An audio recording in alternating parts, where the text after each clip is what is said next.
السلام علیکم ورحمت الله وبرکاته. زما د لرو برګرانو پښتنو ورونو بچو خویندو لونو زه محمد یوسف بنیری ستاسو په خدمت کې حاضر یم. نن درته د غنی خان یو عجیبه نظم چې د اوسني وخت پورې هم بالکل فټ دی وړاندې کومه. سرنامه د غیرتي او دا غیرتي نظم د غنی خان د لټون په کتاب کې په 415 پاڼه باندې رقم شوی دی. راځئ چې وړاندې نظم واورو بیا پرې خبرې کوو. غنی خان وی لالا می افلاطون دی د تقریر او د تکرار لالا می پاس په سټیج کوي د زمری په شان قرار چې وخت او بخ خپل وي هم خپل وي تاندار بیا بس د یلغار دی هم په خار هم په نوخار خو چې وخت د غلبلی شي لالا مړاوي کې غوګونه قرقر مدام خيږي په خوار ولګي دستونه نوړز دی بے غیرته پټ په بډه خچغيږي کوترې د کشمیري د پکوټه پاس خه غپیږي وزیر چې کلیوال وي د خپل حکم چلیږي چې پورته شي منبر ته د نوچې هسي غړیږي چې غم شي او تکلیف شي لیلا زی د بیبي ترخله ویراش محمدین وستېله ورکوه وخله سر پټ کی د بیبي د لمن لاندې په جړا شي وای الله د بونیر غوث را روان دی وس براشي بیبي وای خاوند ته کدا ستا بلا زما شي دا لاس دی ولی رپی په سلګو دی ولی ساشي او دا زیړ دی په لنګو باندې د ښکته سره روانو پرون د خوار ډیرو جوړ خوړلی شاتوتان. لالا وای بیبي ته د دې نوي وزیر تر خوستا د مور د خور د زوی تربور دی د نیکه ورزم چې رالو کې د وزیر سره کاته زمانه خو زویرګي ډیر زیات د یری واته ورزم چې د وزیر سره اقرار او زبان وکم او ځان له د دې شر نه د وتو سامان وکم. لالا غریب روان شي مړاوي سټ مړاوي غوګونه وزیر ته ډیر پمینه تعظیم وکي سلامونه بیا اخري لس طلاق 200 قسمونه وای جناب ماته معلوم شو هیله ستاسو صفاتونه زمانم هم کړلیک د تابعدارو رجستر کې دا سر میشه قربان ستا د ملګرو په لخر کې. وزیر ورته مسکی شي وای خولي که بیانو چې وسه پورې سپیو مخوس شوم انسانو. لالا غریب په بډه وای دین غیرت ایمانو زر لاس په نامه کې دی وای قربان شمه قربان بیان یو بیان څه دی لس به وکم بیانونه جناب ستا په صفت بکړنګوم اسمانونه ماښام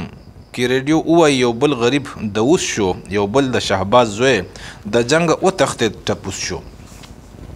یو بل گلزار ایری شو ورک شو خاور شو بوس بوس شو یو بل پختون شو سپک ډوبې د پلار نیکه ناموس شو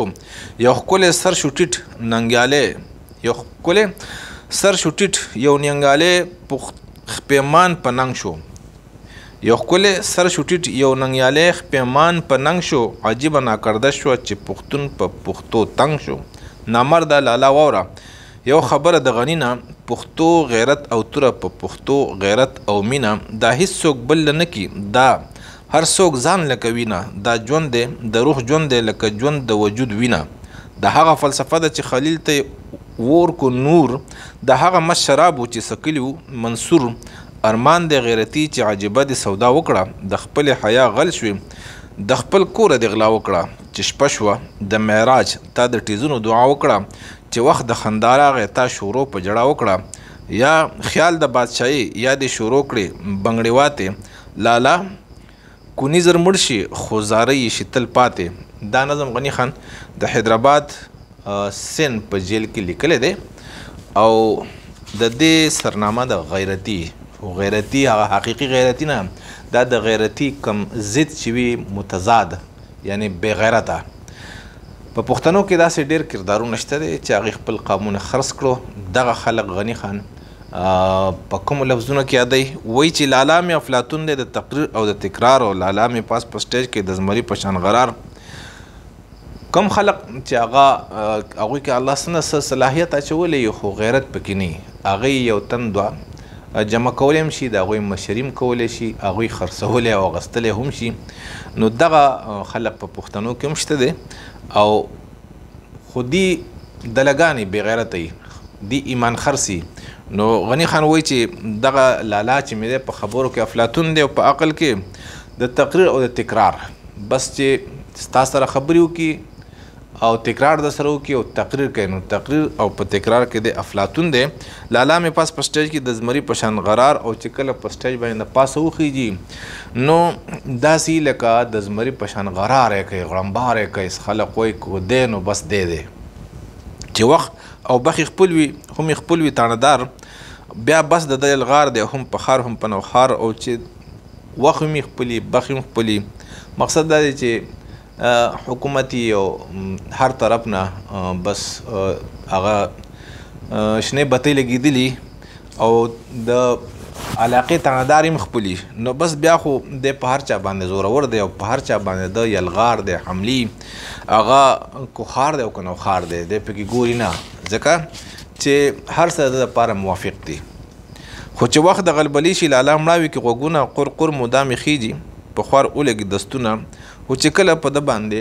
د سختې وخت راشي نو دی بیا د خټو نه وي، بیا دی د غوږونه مړاوي او لکه څنګه چې په چا دستونه ولګي او دا قرقر جوړ کړی دم دغه قرقر جوړ کړی او په ده باندې دستونه لګېدلي د یارې نه چېرې دی سختو ته څوک ټینګېدی شي. مقصد دا دی چېرې کله یو لیډر او هغه تحریک شروع کړي خلق ترې راځي لکه باچا خان چې خدای خدمتګار تحریک شروع کړی و نو د باچا خان ټول ملګري چې هغه ډېر غیرتیان وو، ځکه چې هغوی نه وزیر خپلو نه چېرته تڼهدار خپلو نه حکومتونه راتله نه هغې حکومتونه اخیستو. او د دې په مقابله کې داسې پښتانه اوس هم شته دی مخکې مو چې هغوی به د هر څه خپل ګڼل او چې هر څه به خپلو نو بیا به ډېر نرانو پارچا باندې به ظلم کوو. خو چې کله به هغه حکومت د هغوی لاړو او د سختې وخت به راغی چې ختم چغه وهلې وه د انقلاب نو بس بیا په ده باندې دستونه لګېدلي وو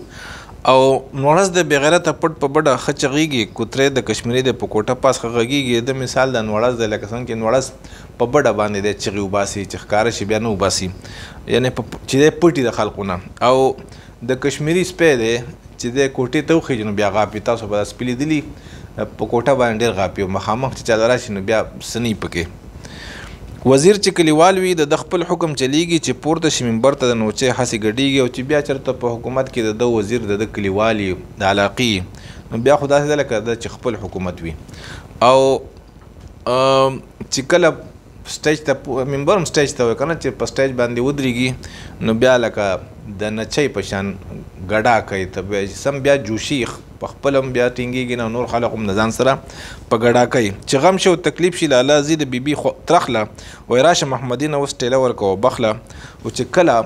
په دغې ډله باندې یعنې د باچا خان په دې ملګرو باندې به سختې هم راتلې او ډېرې به پرې راتلې هر وخت به پرې نو چې کله دغه سخته پرې راشي په دې باندې سخته ولې راتلې خو د قام دپاره چېرې د قام په سر باندې دې سودا نه کوله. نو چې کله دغه وخت به راغی د تکلیف وخت به راغی د نیولو وخت به راغی نو دی بیا د خپلې ښځې ترخ تلو او ویې به چې محمد اوس داسې کوه چې دا وخت تیر شي. لکه تاسو ګورئ که نه یو حکومت وي د هغه 4-5 کاله داسې دوري نو د ده د لیډران څنګه داسې د نوړز په شان چغېږي. خو چې کله هغه حکومت لاړ شي بیا د پکړ دکړ وخي د ګرفتاري وخي نو ګوره دا غټ غټ لیډران بیا په ګوټونو نه وځي بیا څه چل کوي دی سفارشونه لټوي لاړ شي ښځې له چېرې دا ښځه خو هم زما د کار ده وایي بس پناه راکوه د هغې په خاندان کې هم څوک نه څوک څوک وزیر او څوک څه شی څوک څه شی نو د هغې په برکت باندې بیا پناه اخلي. نو غني خان وایي چې سر پټ کې د بیبي د لمن لاندې په جړا شي وایي الله د بنیر غوث را روان دی اوس به راشي. هلته خو پسې د خو بدماشۍ کړي په تېر حکومت کې نو چې به حکومت د هغې لاړ شي نو بس د ده باندې ټرار شروع شي او لاړ شي سر د بیبي د لمنې د لاندې پټ کې وایي چې الله یا الله او یا د بنیر غوثه ا دغه دی اوس را روان دی اوس به راشي بس ما نیسي پرېږدي مې نه او وژنې مې. تاسو دا اوس یو لیډر یې دغه نیولی دی د پنډی دی نوم یې نه اخلم تاسو ټول پېژنئ نو هغه صرف کراچۍ ته تلل دي یو عدالت او یا د تفتیش دپاره نو هغه چغې وباسي چې ما وژنې او که زه مړ شم نو بس فلانې فلانې مې دغه دي ذمه دار دي. او دا هغه لیډر و چې دی په خپل حکومت کې وه د په ټاک شو کې او په جلسو کې هغه خبرې کولې تا به دا چرته چنګیز خان دی. اوس د ایمان پته ولګېدله نو د غیرت پته هم ولګېده چې دا څومره غیرتي دی.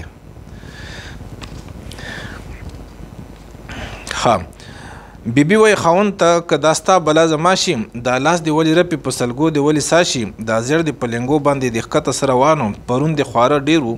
جوړ خوړلي شاتوتان بیبي چې د حالت وګوري چې الله یا خدای پاک او یا خدای په ستا دا بلا دې زما شي دا په تاسو چل وشو دا لاس دې ولې رپېږي او دا سا دې ولې راختلې دا په سلګو کې سا اخلي او په دې لنګو دې زیړ سره روان دي ګوره چې پرون دې شاتوتان ډېر خوړلي وو شاتوتان ګرم وي څوک یې وخوري د ګرمۍ په دې موسم کې نو اکثر پې دستونه را روان شي لالا وایي بیبي ته د دې نوي وزیر تره خو ستا د مور د خور د زوی تربور دی د نیکه هغه دې ښځې ته وایي چې جنۍ ستا دا نوی وزیر چې دی د تره دا خو ستا د مور د خور د زوی تربور دی او نیکی دی یعنې ډېره لرې رشته یي خو په دې وخت کې ده ته هغه لرې رشته هم نږدې شي او دی اوس بیا د خپلې ښځې نه کار اخلي چېرې د ښځې رشته اوس په لاس راشي ورځم چې راله وکړي د وزیر سره کاته زما نه خو زورګي ډېر زیات د یارې وته دی ورته وایي چې بس ځمه ستا د تره زوی له چې د دې وزیر سره راله ملاقات وکړي ځکه چې ما نه خو د یارې بس سوی چې ډېر زورګي رانه ووتلو نو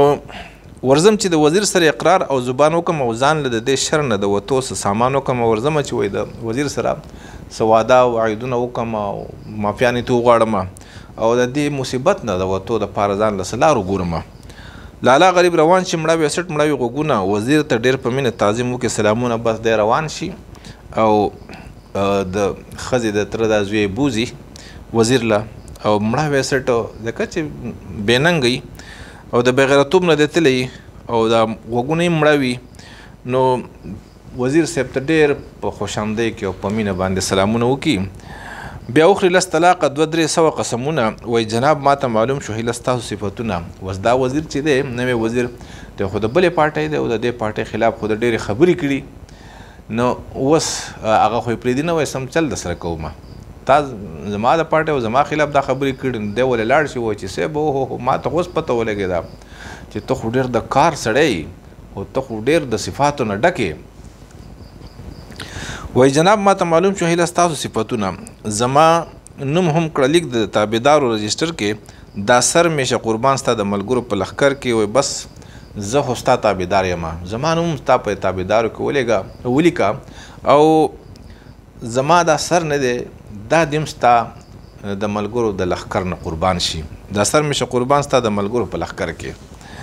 وزیر ورته مسکی شي وایي ښه ولیکه بیان و چې اوسه پورې سپی وم خو اوس شومه انسان وم او وزیر هم څه داسې څه بېوقوفه خو نه تاسو ګورئ دا ډېر لیډران کله په یو پارټۍ کله په کومه پارټۍ حکومت راځي بس دی هغې ته دانګلي نو دا هسې نه دانګلي دی خپل ایمان خرڅ کړی غیرت خرڅ کړی او هغه ورسره سم چلونه کړي نو دا وزیر ورته څه وایي دی مسکی شي وایي ښه زه اوس بیان ولیکه تا چې چغې وهلې زما خلاف او زما د پارټۍ خلاف او د موټي داسې کول که نه موکې د لهرالولې نو اوس هغه بیان ولیکه چې زه د اوسه پورې سپی وم اوس انسان شوم اوسه پورې کافر وم اوس دا د ایمان مې راوړو ځکه چې د اوسه پورې ته نه پوهېدې تا چې کومه زما خلاف او زموږ د پارټۍ خلاف کوم دغه کوو مهم چلو خو ما ته ټول یاد دي اوس په تا چې څه کړي نو په هغې باندې یعنې څومره غول چې دې کړي دي په دې غولو باندې او په خپله اوبه اچوي او په خپله به دا غول پاکوي موږ یې نشو پاکولی نو دا بیان راته ولیکه چې هغه زه پوه شوی نه وم زه په غلطه وم او زما مشر چې دی او زما قاید او زما فلانی او زما ډنګړی هم دا دی او زه به هم د ده نه خپل سر قربانه وم نو بس سپی ثابت کی او وایي چې زما د لاندې ژوند تېره نو الو بیا انسان ځان ته وی لالا غریب په بډه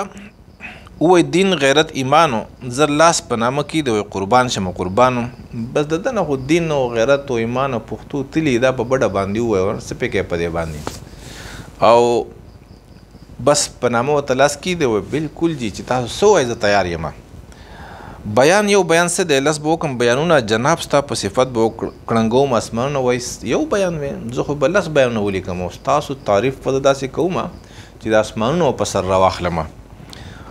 ماښام کې ریډیو ووایي یو بل غریب د اوس شو یو بل د شهباز زوی د جنګ وتښتېد ټپوس شو بس دی لاړ شي خپل غیرت خپل ایمان خرڅ کړي او ننګ او حکومت هغه وزیر چې دی پخوا به ریډیوانو کې او په دې دغه کې خبرې راتلې که نه ټي وي هم نه نو ریډیو کې به دغه وشي اعلان وشي چېرې یو بل چې دی غریب انسان هغه دووس شو یو بل سړی دووس شو نروې تا د قام دپاره هڅې کولې د قام دپاره د نارې وهلې جدوجهد دې کو وسیله هغه سخته باندې راله نو ټینګېدو نه بس د چې خرڅ شي ریډیو اعلان وکړي په ریډیو کې چېرې یو بل انسان غریب شو دغه شو دووس شو او د یو د باز یعنې د شهباز زوی هغه د جنگ د میدان نه وتښتېدو او د ځان نه ټپوس جوړ کړو پښتون خو شهباز دی خو به د جنگ په میدان کې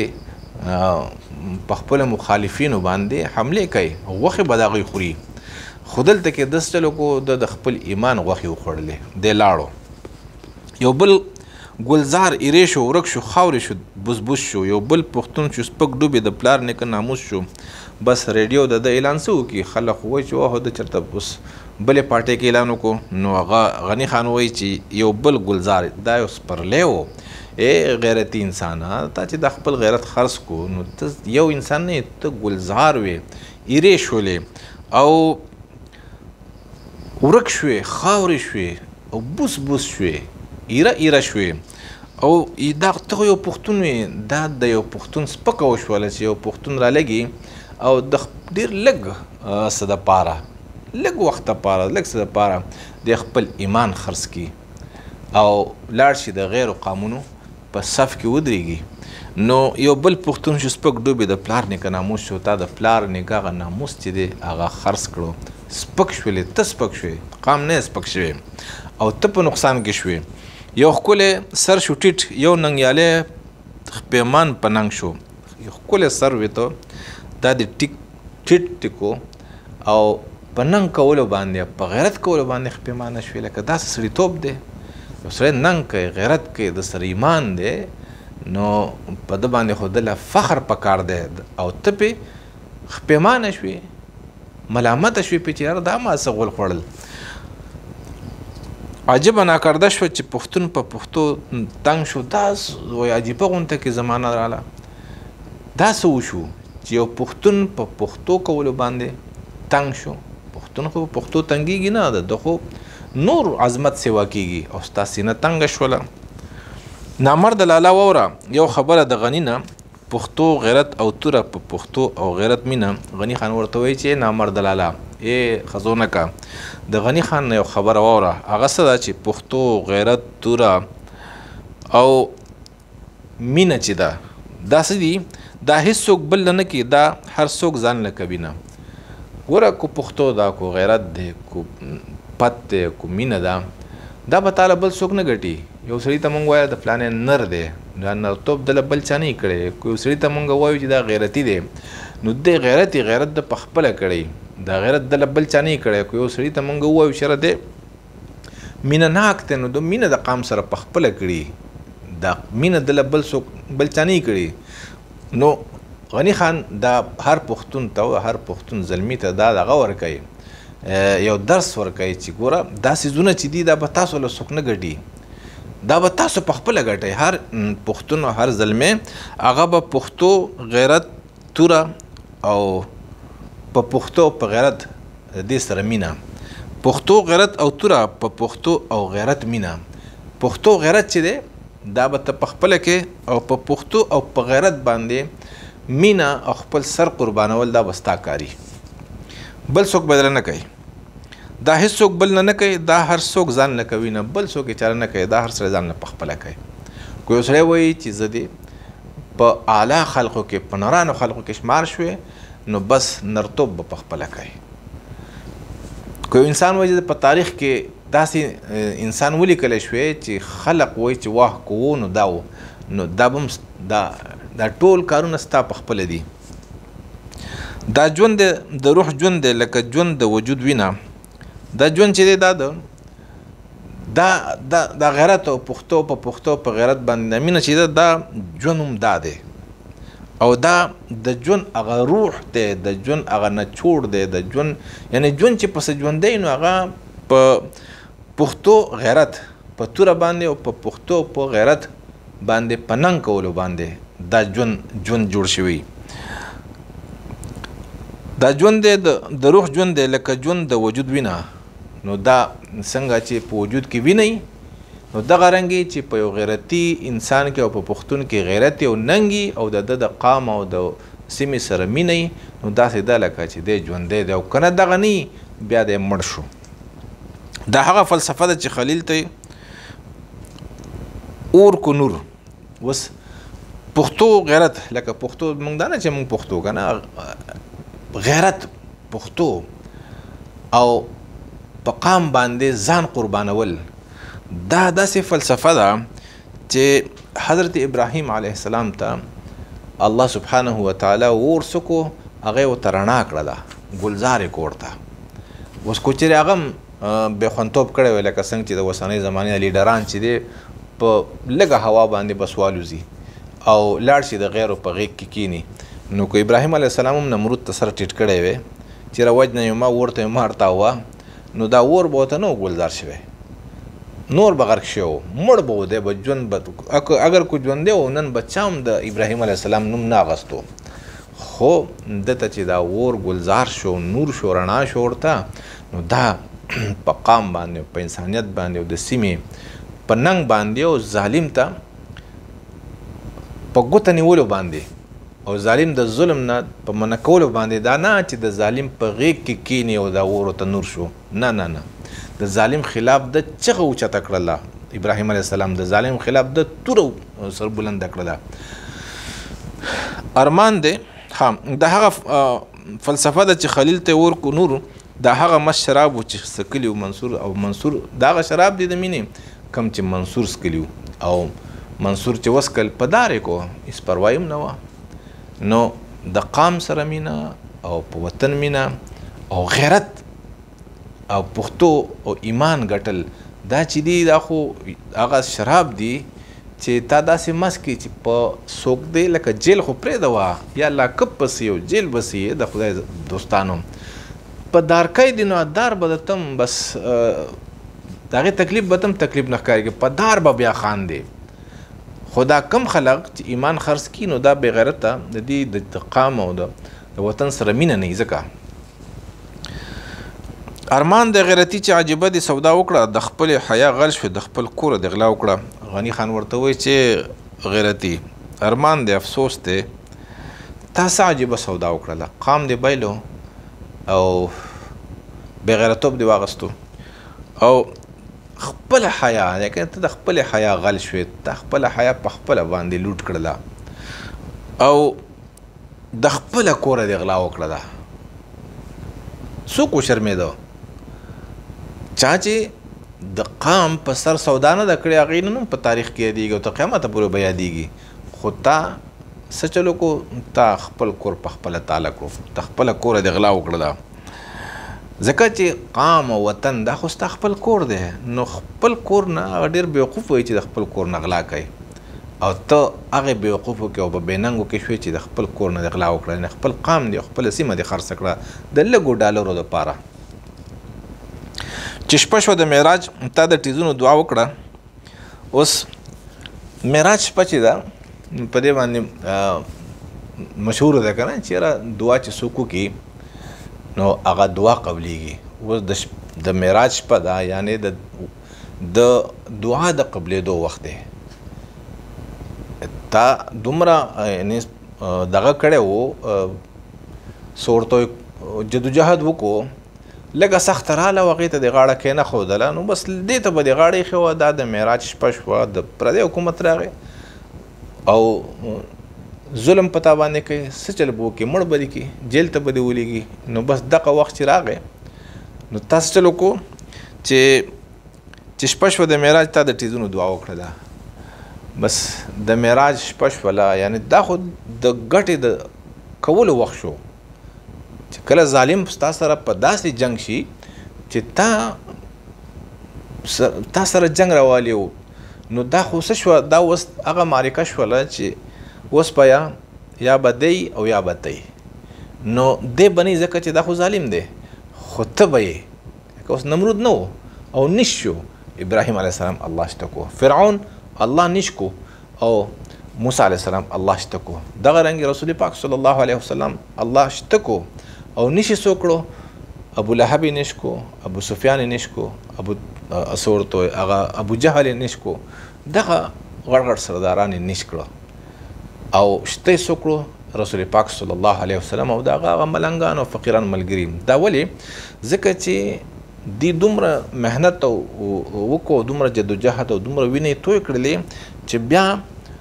وخت راغی د څه د نتیجې وخت راغی چې اوس فیصله کن مرحله. دا جنگ چې کله شروع شي د دوو فریقو په منځ کې،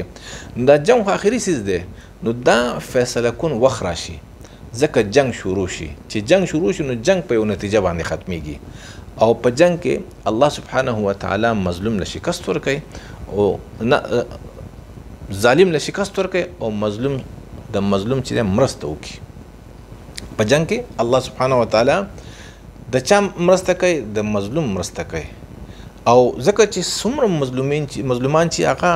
د مظلومانو د مشر د لاس د لاندې ولاړ یو په هغوی باندې ځان قربانوي، نو دا د فیصله کن مرحله چې راله او د